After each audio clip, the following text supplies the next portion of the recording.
Okay, quick recap.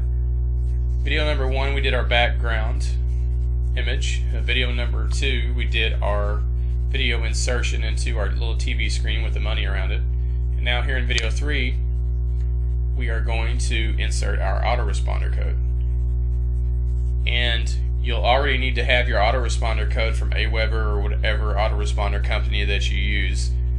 Either the HTML code or the JavaScript code, you'll need to have that handy. And I just like to put mine on a notepad, so I already have that ready. So what we can do is just go ahead and create the layer, because on this layer we're going to have to kind of play around with it a little bit. So go to Insert, Layout Objects, and then Layer. And then let's pull our layer over here to where we're going to be inserting our code. Now, like I said, we're going to have to play with this a little bit because we don't know exactly how big the code's going to be once we get it into the layer. So now we need to go hunt for our autoresponder code that I put in the folder. Okay, as you can see here where it says code, we've pasted our code in. This is pretty easy to get. Once you create your form in Aweber, it'll give you the JavaScript and the HTML code. This is an HTML code. Sometimes it's not good to use an HTML code because you can see where the form is going to be forwarded to. In this instance, you can see right here that this is the affiliate link that I use, that it gets forwarded to. Now if you don't want people to see that, you're going to want to use the JavaScript code, and it works the same way.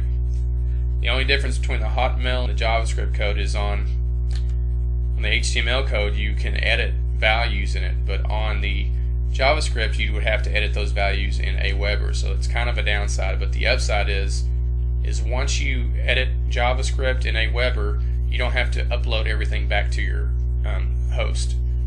It automatically makes the changes when it's JavaScript. When it's HTML, then you have to make your changes here, then also re-upload your page to your server.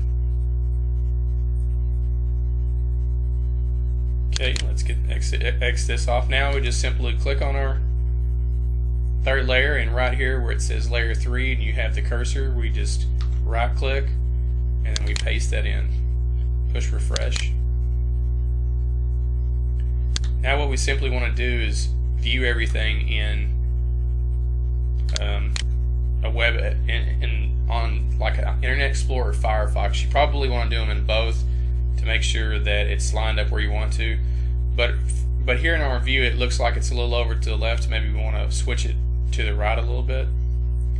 So what we'll do is we'll just highlight it and then go down here and then bring this in a little bit. Okay, now let's take a look in Internet Explorer, see what it looks like.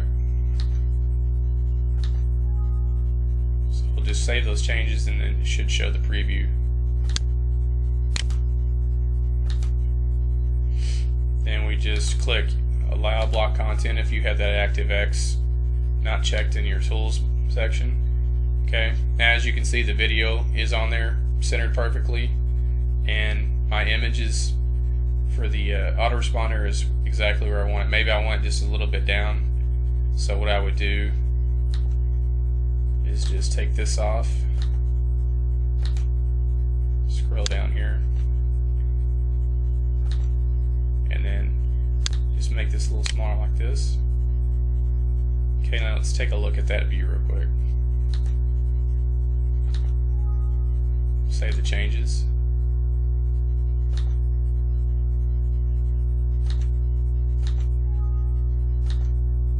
And this is almost perfect, exactly where I want it. It goes straight across from the arrow to your name and email, and that looks good. Okay, that concludes this video, and we've got a couple more videos just to go over some technical things when you upload this to your host.